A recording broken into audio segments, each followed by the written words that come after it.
You know by now that if a current is allowed to pass through a conductor that is placed in a magnetic field, that conductor will experience a force and will move. I'm going to pass the current through this conductor, and you see the conductor is moving. There you are. Now the question is the reverse effect true? What is the reverse effect? Well, the effect is, if a current is allowed to pass through a conductor that is inside a magnetic field, the conductor moves. So the reverse effect is, if a conductor is placed in a magnetic field and moved, will that produce a current in the coil, in the conductor?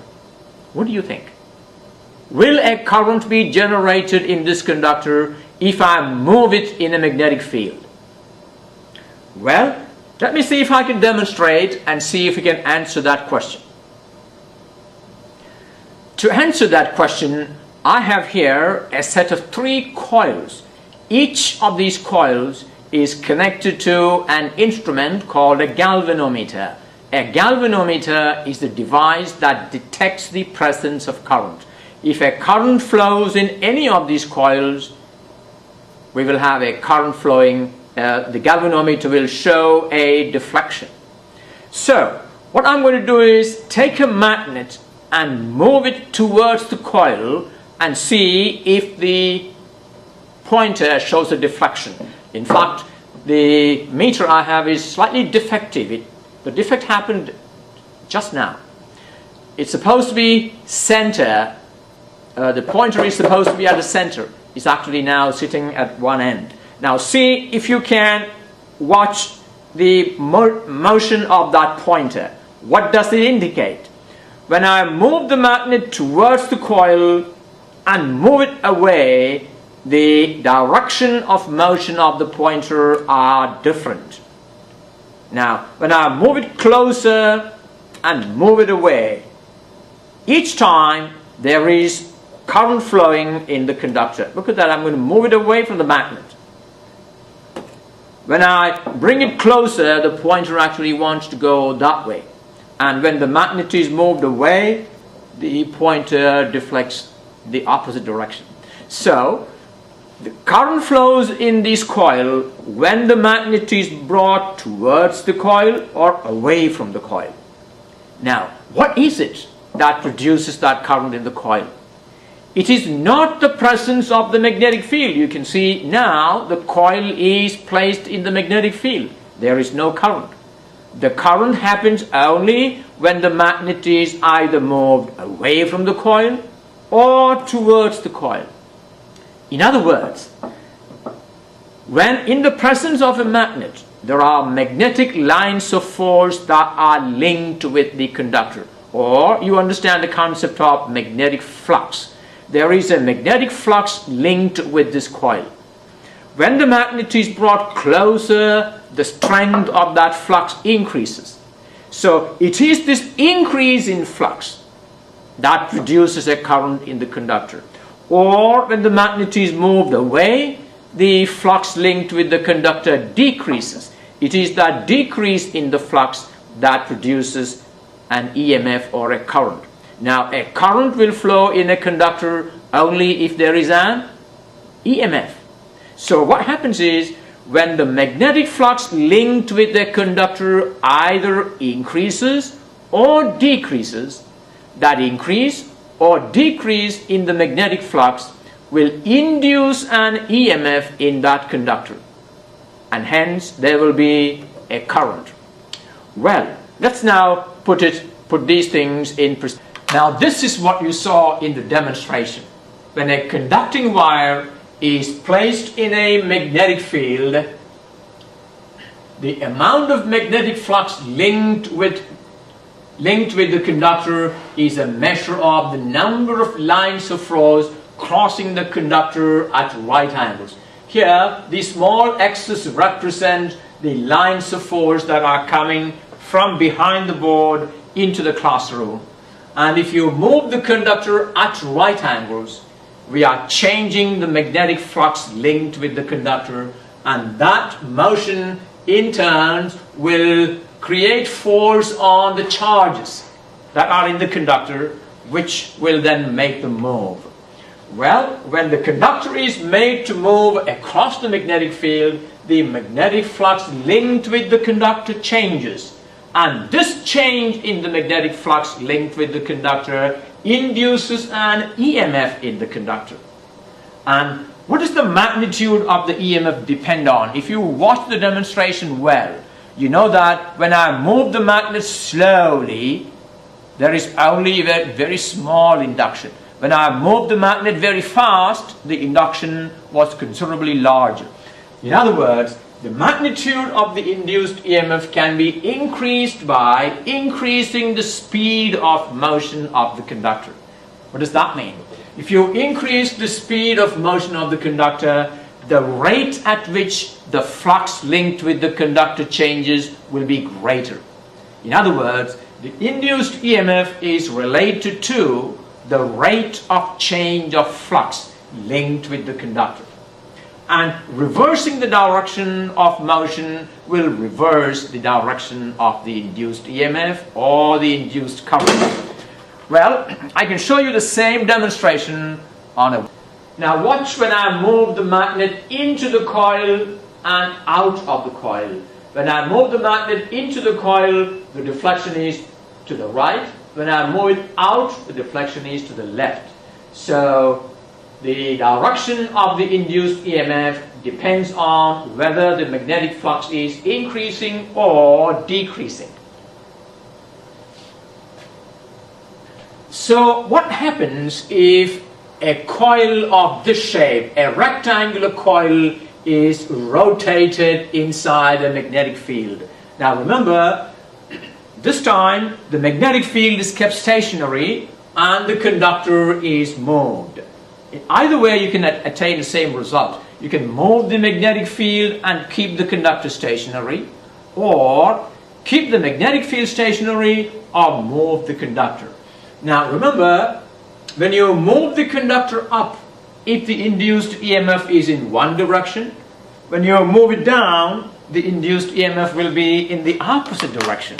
So when the coil is rotated, there will be an induced current flowing in the coil, and the direction of that induced current will actually change when the conductor, when it is moving up, the direction of the current will be in one direction, and when it begins to move down, the direction will change. So for one complete rotation of the coil, the direction of the induced current will reverse. Now, if a magnetic field B crosses at right angles to an area A, the magnetic flux phi sub B crossing A will be, can you write down that expression? What is the magnetic flux crossing this entire area? Phi B will be E times A, where E is the uniform electric field. So phi B equal to B times A, where B is the magnetic field and A is the area. Well, you know that because magnetic field B is the flux per unit area. Now, if B makes an angle theta with the normal, then the total flux crossing that area will be phi B equal to BA cos theta. We have talked about this earlier. Now, in the case of the coil that we discussed earlier, that coil had only one turn. What happens if the coil has n turns? So a coil of n turns, each of area A, placed in a magnetic field B, will have an amount of flux linked with it given by, well, each turn will have this much of flux. Therefore, n turns will have phi B equal to NBA cos theta. And if this theta is 90 degrees, that cos theta will be, well, if the theta is 0 degrees, cos theta will be 1. We will keep that relation. Let's do a small example.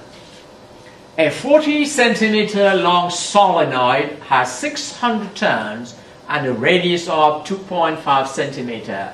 If it carries a current of 7.5 ampere, what is the magnetic flux through the solenoid? It's a simple application of that formula. Well, that's a solenoid. We talked about that in the last class.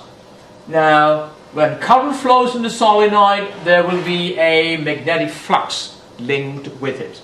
So the number of turns per unit length, the length of the solenoid is 40 centimeter and there are 600 turns. Therefore, what is the number of turns per unit length? It will be 600 turns divided by 0.4, that is 1500 turns per meter. The current is 7.5 ampere and the area of the solenoid, it has a radius of 2.5 centimeter. If the radius is 2.5 centimeter, the area will be pi r squared. That will be pi times 0.025 squared. That will be 0.00196 meters squared. We have everything that we need to obtain the total flux that crosses the solenoid. Now, the field inside the solenoid, what's the expression for the field inside the solenoid?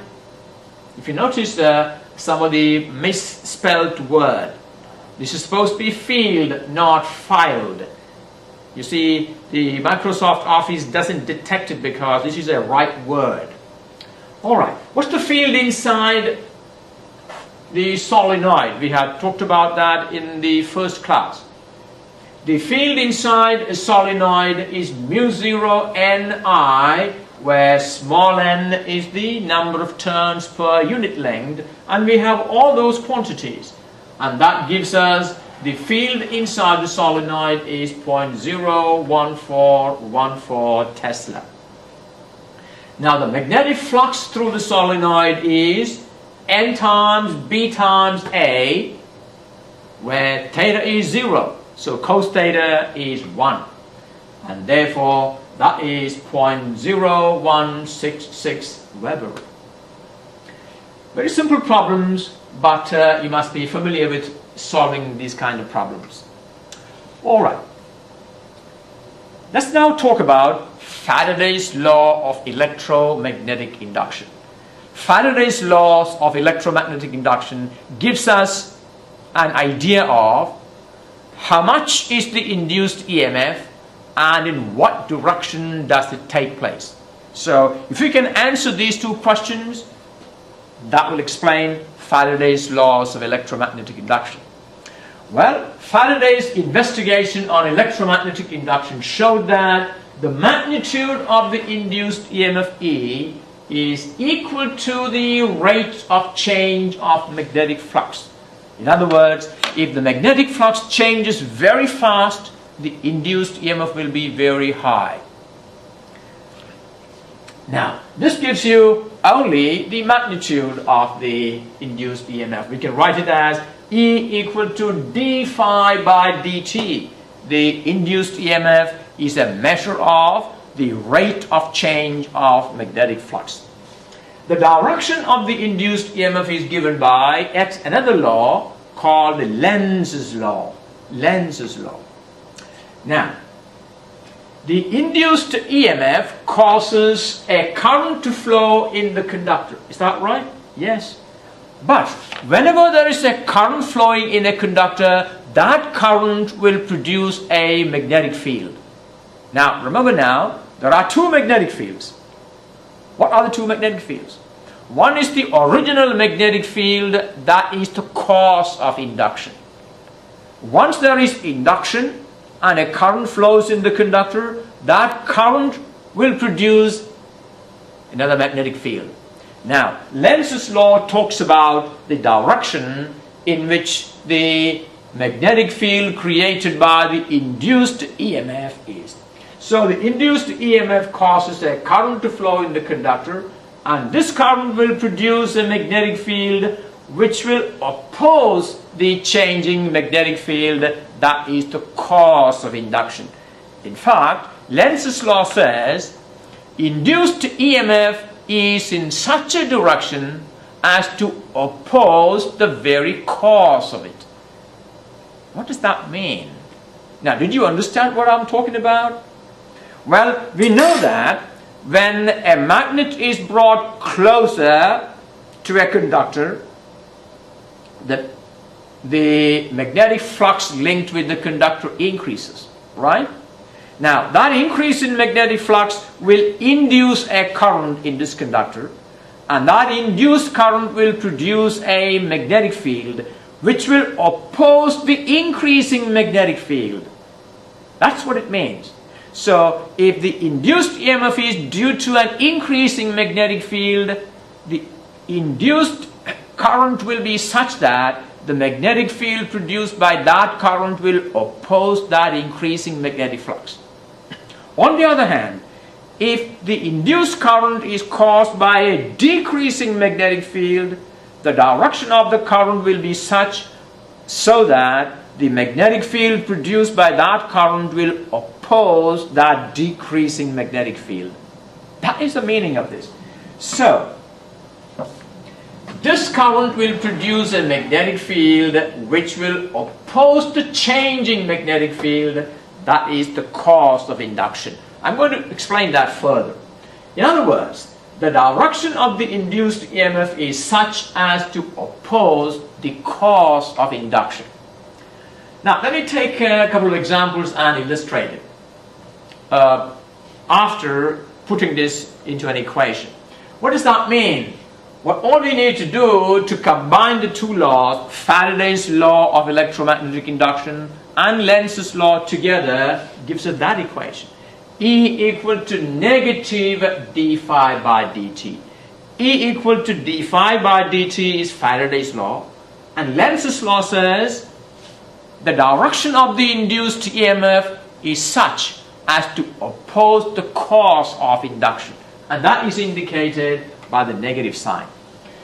If a coil of N turns is subjected to a changing magnetic flux, the induced EMF will be E equal to negative N d phi by dt. Now, this will be the induced EMF in one turn of the coil. If there are N turns of the coil, for example, if you look at this coil that I just showed you, the induced EMF will be greater in this coil than in this, because this contains more number of turns. So, E equal to negative N d phi by dt, where N is the number of turns of the coil. Alright, let's now talk about the direction one more time. When the north pole of a magnet is brought towards this conductor in the form of a ring, the flux linked with the conductor increases. Is that right? When the north pole, this is up. When the north pole is brought closer to the conductor, the number of lines of force linked with the conductor will increase, and that increase will produce a current on the conductor, and the magnetic field produced by that conductor will oppose the changing field. Now, if a north pole is brought closer, what kind of a pole on this side of the conductor will oppose the coming north pole? It has to be a north pole itself, isn't it? Only a north pole can oppose a north pole. That means if a north pole is moved towards this conductor, then this end of the conductor will become a north pole. Now remember, how do you know? In the last lesson I told you, in the case of a solenoid, if you look into the solenoid and if the current flows in the counterclockwise direction, then that end will be a north pole. If the current flows in the clockwise direction, that end will be a south pole. So, if the induced EMF has to oppose the increasing magnetic flux there, that means the induced current should produce a north pole here. Or, if I look from this end, the current must flow in the counterclockwise direction. So when the north pole of a magnet is brought towards this conductor, the induced current will be in the counterclockwise direction, right? Now, that means this is the induced current, and the magnetic field produced by the induced current will be then this. And this magnetic field will oppose this increasing magnetic field. That is what Lenz's law says. Now tell me, if the North Pole is moved away, what would be the situation? Well, when the North Pole is moved away, then the magnetic flux linked with the conductor decreases, and the direction of the induced current will be such as to oppose the decreasing magnetic flux. Now, the only way to oppose a magnetic field due to a North Pole is to produce a South Pole. That means if there is a South Pole there, the South Pole and the North Pole should strengthen. That strengthening will oppose the decreasing magnetic field. So when a North Pole is pulled away, the direction of the induced EMF produces a South Pole here, so that the two magnetic fields are in the same direction, so that they add up, that way opposing the cause of that induction. Alright, I want you to look at these two one more time to make sure that you understand it. Now, one more time, when the North Pole is moved towards the conductor, the magnetic flux linked with the conductor increases, and that increase will induce a current, and the magnetic field produced by the induced current will oppose the increasing magnetic flux. That means there must be a North Pole created here. And the North Pole can be created only if the direction of the induced current is counterclockwise. When a North Pole is moved away, the magnetic flux linked with the conductor decreases. And that decrease in magnetic flux will induce a current here, which will oppose the decreasing magnetic field.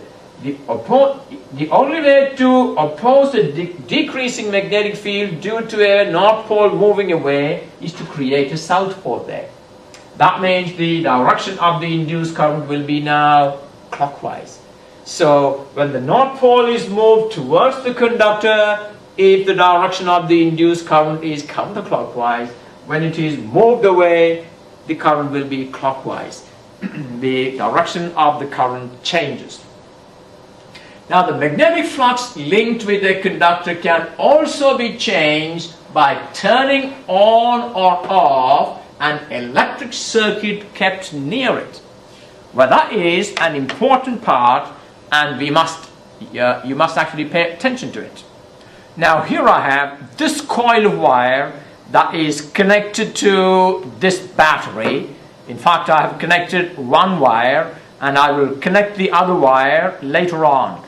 And another coil over here, I'm going to put it inside. Remember, they are not making contact. And this second coil is connected to a galvanometer. Now, I'm going to pass a current through the first coil by connecting it to this battery, and I want to watch. Remember, the galvanometer is not connected to the first coil, it's only connected to the second coil, this one. It is only connected to that galvanometer.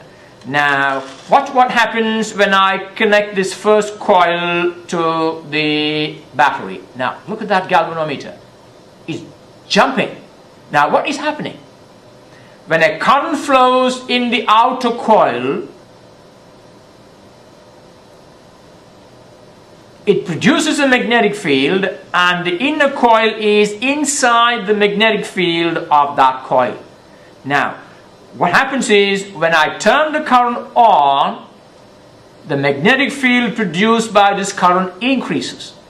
It is that increase in magnetic flux that produces that induced EMF in there. And when the current is turned off, during that time, the magnetic field decreases. So both times turned on and turned off, on, off, on, off, on, on, off.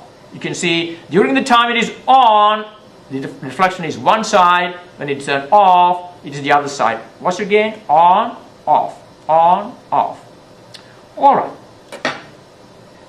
So when the current in this coil is turned on, that increasing magnetic flux will induce a current in this coil. Also, when the current is turned off, there will be a similar induction. So when the switch is turned on, the current grows from 0 to a maximum value in there, and the associated magnetic field also grows from 0 to a maximum. Here, this is the magnetic field. The current in this conductor grows from 0 to a maximum. That means the magnetic flux generated by that will also grows from 0 to a maximum. So this conductor is now subjected to that increasing magnetic flux. That will generate an induced EMF in this conductor. So this increase in the B will induce an EMF in the ring. Same way, when the switch is turned off, the current decays from, look at this, during the time the current remains stationary, there is a magnetic flux, but there is no change in magnetic flux. So if the current remains stationary, there will be no induced EMF. The induced EMF occurs only during the time, that very small instant when the switch is on, the current grows to a maximum, or when the switch is turned off, the current decays from a maximum to 0, the magnetic flux also decays from maximum to 0, and that decrease in magnetic flux will induce an EMF. So the associated magnetic flux also decays from maximum to 0, and this decrease in the B field will induce an EMF in the ring. Now you notice that if the current flows in the clockwise direction, if the current grows in the clockwise direction in this coil, the induced current will be in the opposite direction. In other words, Lenz's law says the direction of the induced current will be such as to oppose the very cause of it. You must understand that statement very well. Alright, let's do another example. A uniform magnetic field makes an angle of 30 degrees with the axis of a circular coil of 300 turns and radius 4 centimeters. The field changes at the rate of 85 Tesla per second. The field changes at this rate, means the rate of change of flux is given there. Find the magnitude of the induced EMF in the coil. All these are simple, straightforward problems. Well, what are the things we know? We know that the number of turns is 300 turns. We need the area of the coil. We are given the radius, so use the radius to find the area of the coil. And we are also given the rate of change of flux, dB by, well, we are not given the rate of change of flux. Go and watch there. You are given the rate of change of the field. So dB by dt is given. Now there is a difference between the rate of change of field and the rate of change of flux. So always distinguish between the two. The flux linked with the coil placed in a uniform field phi b is NBA cos theta. So here, distinction between flux and the field. So what you have been given is the rate of change of field. We can use that to find the rate of change of flux. So the induced EMF E is given by, what's the induced EMF is? The magnitude. The direction we can leave it aside. The magnitude of the induced EMF is the rate of change of flux, d phi by dt, which is d by dt of this quantity, NBA cos theta. Well, here, N, A, and theta are constant. They are changing. But what is changing? Only the magnetic field is changing. Therefore, E equal to d phi by dt, d by dt of this quantity, we can take out Na cos theta. So E equal to Na cos theta times dB by dt, and we know all those values. So substitute all the known values, and that gives you the induced EMF is 111 volts. Another one. An 80-turn coil has a radius of 5 centimeter and a resistance of 30 ohm. At what rate must a perpendicular magnetic field change to produce an induced current of 4 ampere in the coil? So here you are given the induced current, you need to find the rate at which the magnetic field changes. What is dB by dt? So we got n equal to 80 turns, the radius is given, therefore we can find the area of cross section, pi r squared, and the current is known and the resistance is known.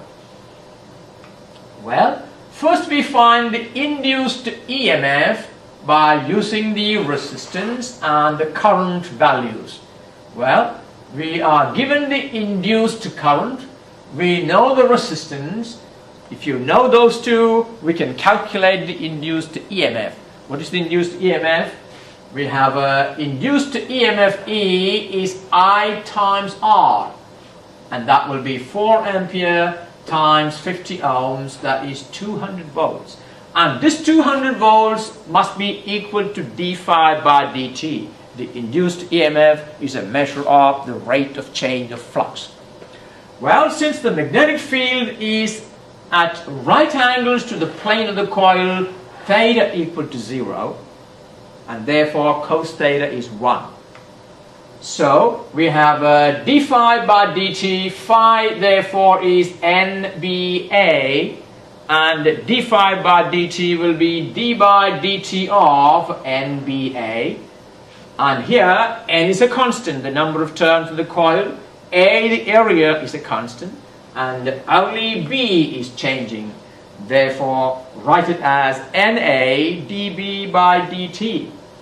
And this NA dB by dt equal to E, and you know that E is 200 volts.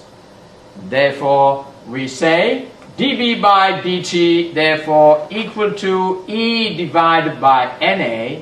That is 200 volts divided by 80 turns times 0.00785 meters squared, and that is 318 Tesla per second is the rate at which the magnetic field is changing. So always distinguish between the rate of change of field and the rate of change of flux. Another example. A rectangular coil of 80 turns, 20 centimeter wide and 30 centimeter long. You can see the length and width gives you the area.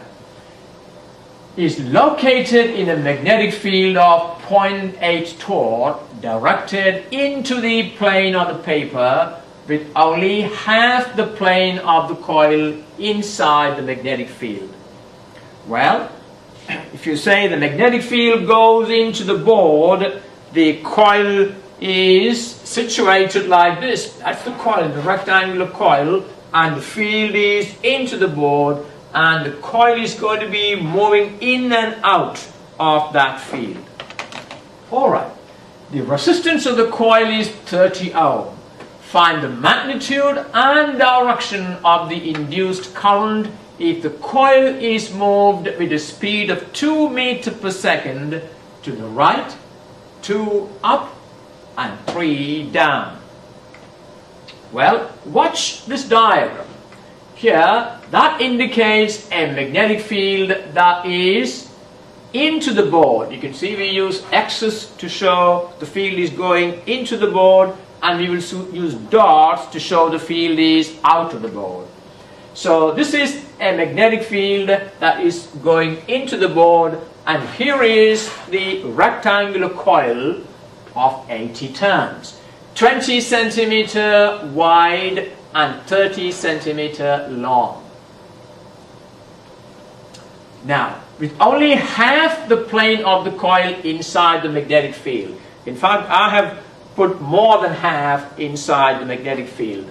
The whole of the coil is not in the magnetic field, only half of it.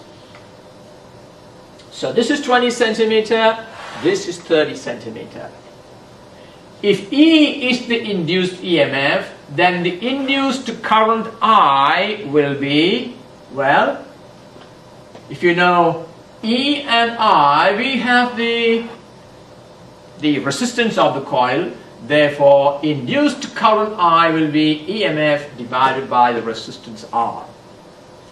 Alright, in the first case, what is the induced EMF? The first case is the coil is moved to the right.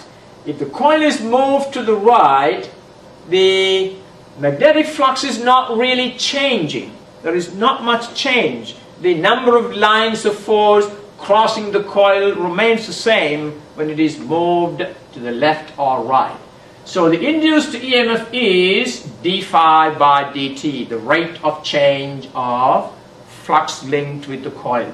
When the coil is moved to the left or right, the area of the coil inside the magnetic field does not change. And as the area does not change, there is no change in the magnetic flux. And if there is no change in the magnetic flux, there is no induced EMF. So in the case when the coil is moved left or right, the induced EMF is zero. Since the rate of change of flux linked with the coil is zero, there is no induced EMF, and therefore there is no induced current in this case. How about when it is moved up into the magnetic field? That means the area that is inside the magnetic field is increasing. So when the coil is moved up, the length of the coil inside the field change. Now the total length is 30 centimeter. Let's assume that at any given time, let x be the length of the coil inside the magnetic field. Now this is actually x.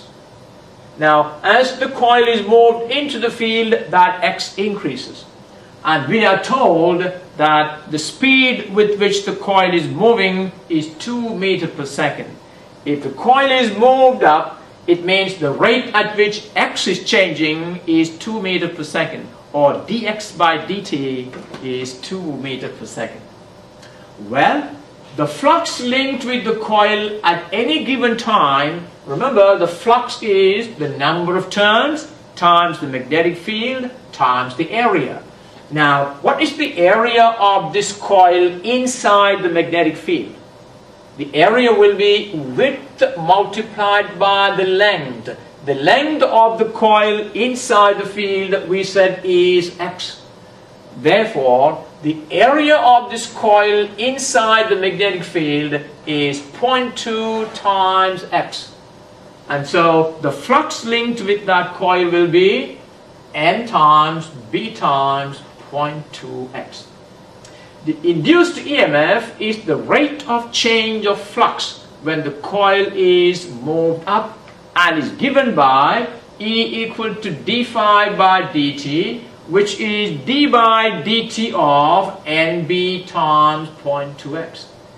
And n is a constant, b is a constant, and what changes is x. Is that right? And we know the rate of change of x. That will be 0.2 nb dx by dt, and we know dx by dt, that is given to us, and substitute all those. You have 0.2 times nb times dx by dt. That gives you the induced EMF is 25.6 volts. If the induced EMF is 25.6 volts, what is the induced current? Induced current is the EMF divided by the resistance, that is 0.853 ampere. Well, according to Lenz's law, the direction of the induced current is such that the magnetic field produced by it must oppose the cause of that induction. Is that right? So what is the direction? The cause of the induced current is an increasing field into the paper. Therefore, the magnetic field caused by the induced current must be directed out of the paper. Is that right? And therefore, if the induced current in this has to be out of the paper, coming out, look at that, coming out, then what must be the direction of the current? In order that the magnetic field due to the induced current may be out of the paper, using the right-hand rule, the current must be in the clockwise direction. In the clockwise direction, going up here so that the field is out this way, and going down so that the field is the magnetic field due to the induced current will be coming out on the left and on the right, so that it opposes the cause of the induction. And how about when the coil is moved down? When the coil is moved down, the amount of induced EMF will be the same, but it will be in the opposite direction. Okay. So this is the direction of the induced current when the coil is moved up, and when it is moved down, the direction of the induced current will be in the opposite direction. Let's now talk about eddy currents. What does eddy current means? Eddy currents are created when a moving conductor experiences changes in a magnetic field generated by a stationary object, as well as when a stationary conductor encounters a varying magnetic field. For example, if I have an object that is a conductor, well, I'm looking for an object that is a conductor. Suppose this is a conducting material. If this is made to oscillate in a magnetic field, then the magnetic flux linked with the various parts of this conductor will be changing, and that change in magnetic flux will cause current loops to be generated within this object, within this conductor. And you know that the direction of the induced current will be such as to oppose the cause of it. The cause of induction is the oscillation of this in the magnetic field, and therefore the direction of the magnetic field will be such that the induced current producing a magnetic field will oppose that, and that means this will produce the induced EMF will gradually damp the oscillation. And this is what we call eddy currents, the currents that are caused within a conducting object when it is subjected to changing magnetic field. Normally, eddy currents causes heating of a conducting surface.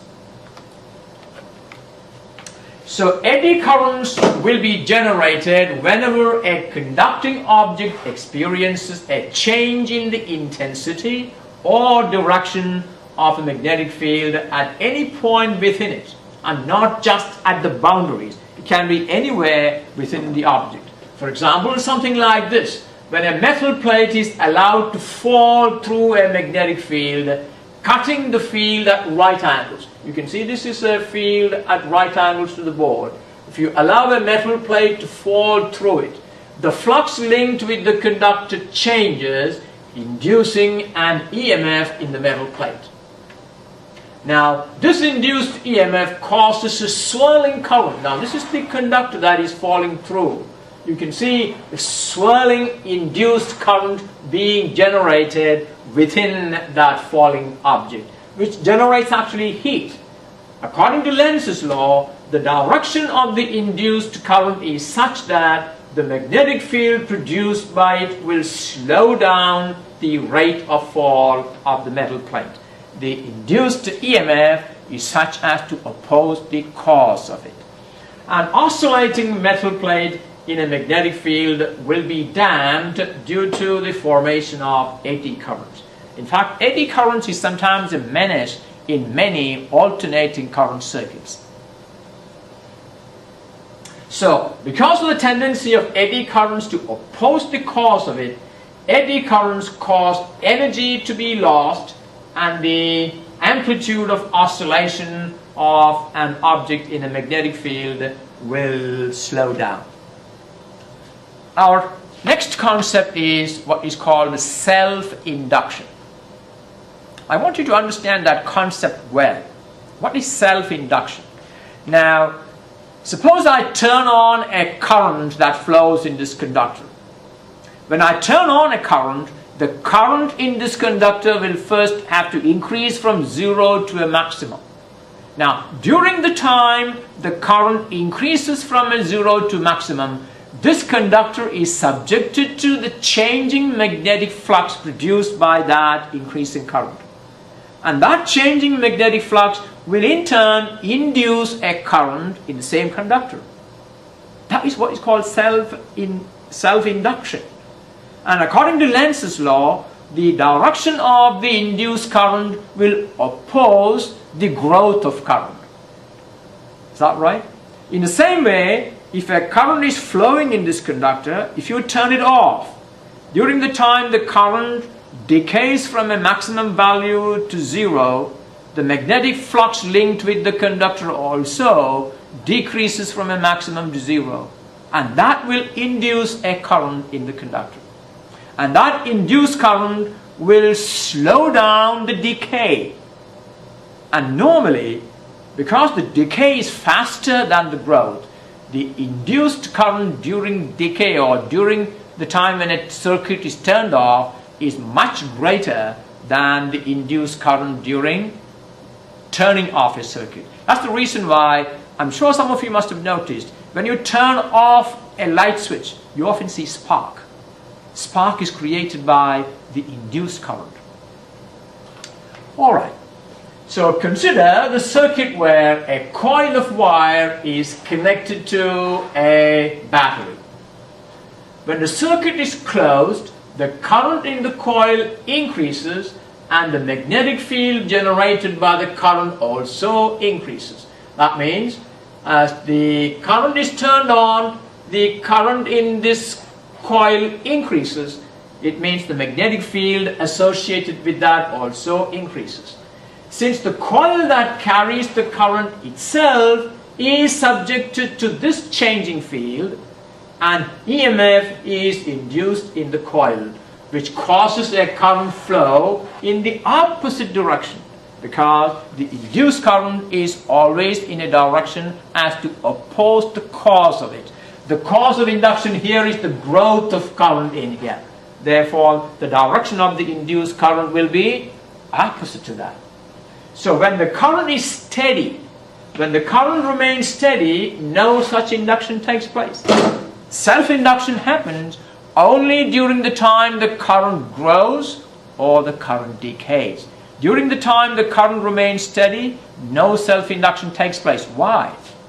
Because when the current remains steady, the magnetic flux does not change. It also remains steady. The magnetic flux produced by the current is proportional to the magnitude of the current. Is that right? Greater the current, greater will be the magnitude. That means phi b is proportional to the amount of current, or phi b equal to Li, where L is the constant of proportionality. And this L is called the self-inductance of the coil. The self-inductance of the coil. We represent it by L, and it is measured in a unit called Henry. The self-inductance of a coil is measured in a unit called Henry. 1 Henry is 1 Weber per, 1 Weber divided by, is that right? I equal to, L equal to phi b over I. 1 Weber divided by 1 ampere. And the same as 1 Tesla meter squared per ampere. So the unit of self-inductance is a Henry. We will need to use it in our next lesson. So L equal to phi B divided by I. A coil of wire used in an electric circuit is called an inductor. An inductor. That will be the subject. We'll be talking about that in our next lesson. Now, an inductor with an inductance of 1 Henry produces an EMF of 1 volt when the current through the inductor changes at the rate of 1 ampere per second. You understand that? Now, if I allow a current to change in this conductor at the rate of 1 ampere per second, and if the induced EMF is 1 volt, then the self-inductance of that coil will be 1 Henry. That's what it means. So one more time, an inductor with an inductance of 1 Henry produces an induced EMF of 1 volt when the current in it changes at the rate of 1 ampere per second. Now, since the self-induced EMF opposes the cause of it, the tendency of an inductor is to slow down the increase or decrease of current in a circuit. That means if you continuously turn on and off a circuit, the induced EMF will be opposing that. So we will see that particularly in the next lesson when we talk about alternating current. So the induced EMF opposes the cause of it. So the tendency of an inductor is to slow down the increase or decrease of current in a circuit. It is not like a resistor, but it works almost like a resistor. Now, if there is a fluctuating current in an electrical circuit, an inductor can be used to make the current smooth. You can actually slow down the fluctuation because the induced current will slow down that fluctuation. So if you have a circuit with a fluctuating current, if you want to slow down the fluctuation, the best component to use there is an inductor. Now the symbol of an inductor, again we will see that in our next lesson. This is the symbol of an inductor in an electrical circuit. How about the inductance of a solenoid? Well, we have been talking about solenoid for quite a while now. If I ask you what is the expression for the magnetic field inside a solenoid that carries a current I? Well, I have it right here. The magnetic field inside the solenoid that carries a current I is mu0 Ni, where N is the number of turns per unit length, total number of turns divided by the length. The magnetic flux through a solenoid is, again you know that, phi B is NBA, number of turns, times the magnetic field, times the area. And so that will be, this N can be replaced by NL, number of turns per unit length times the length. So we replace the uppercase N by NL. Of course, mu0 times B is mu0 Ni. That's the expression we replaced by this B and A.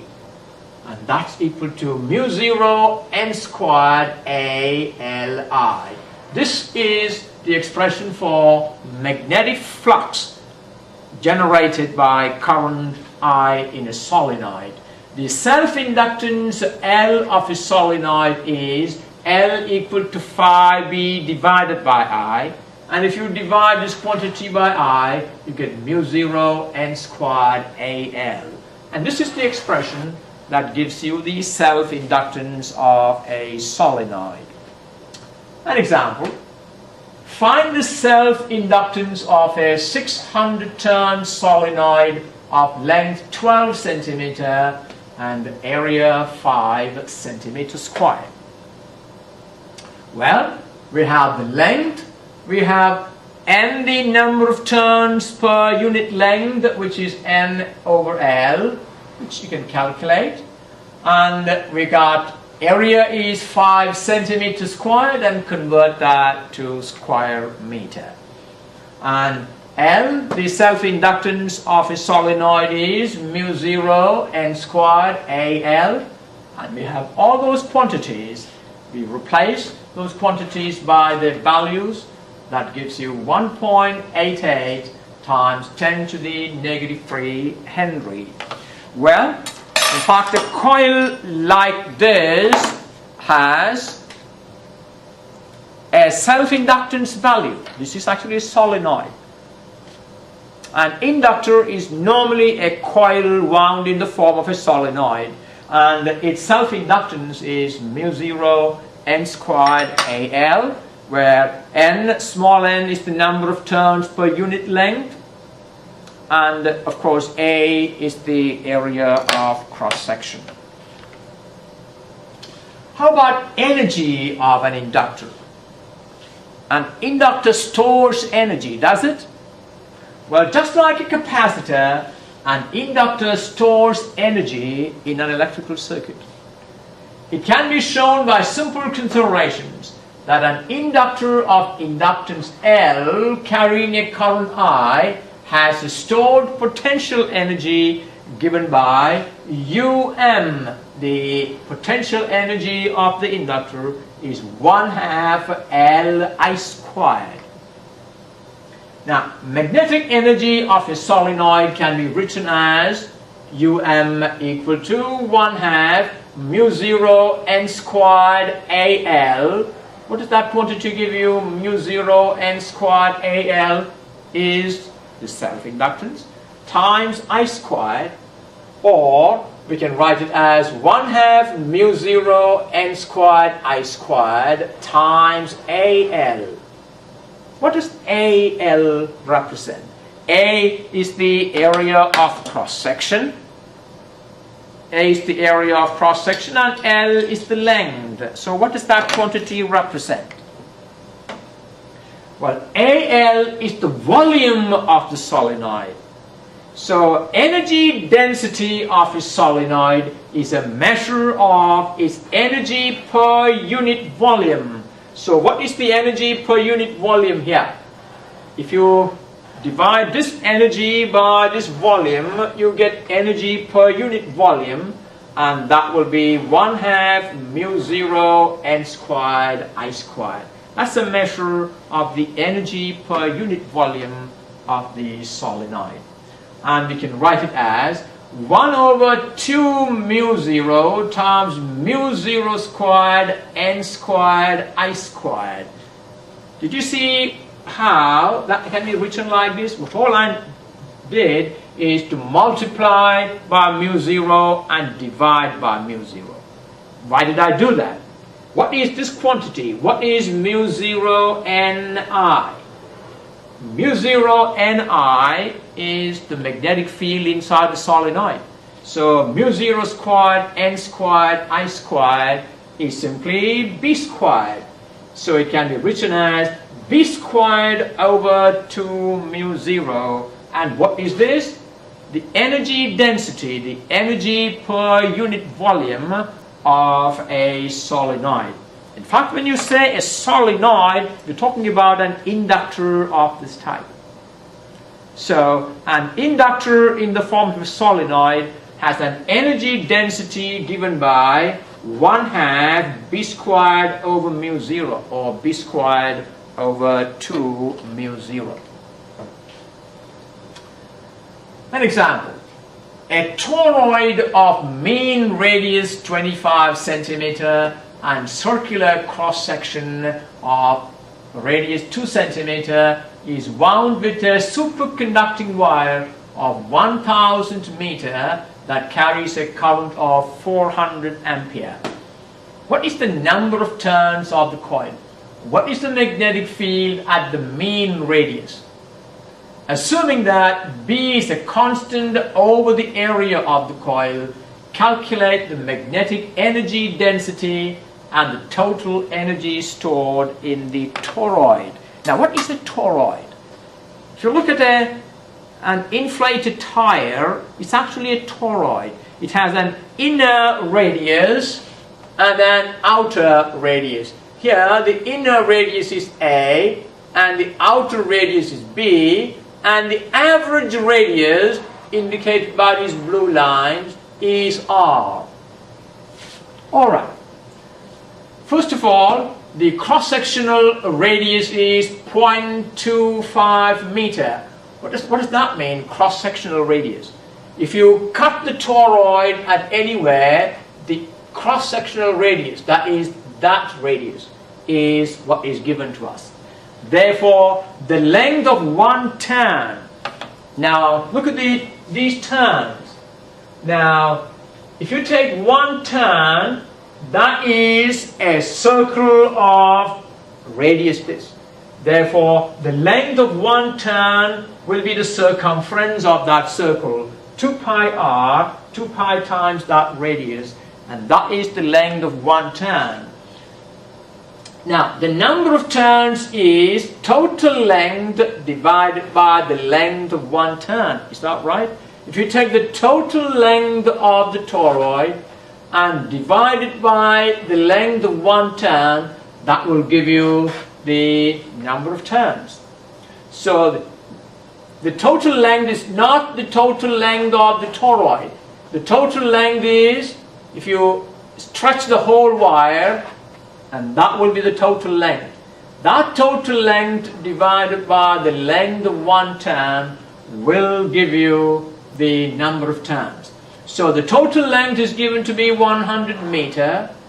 The length of one turn we just calculated, and that gives you 7,958 is the number of turns of the toroid.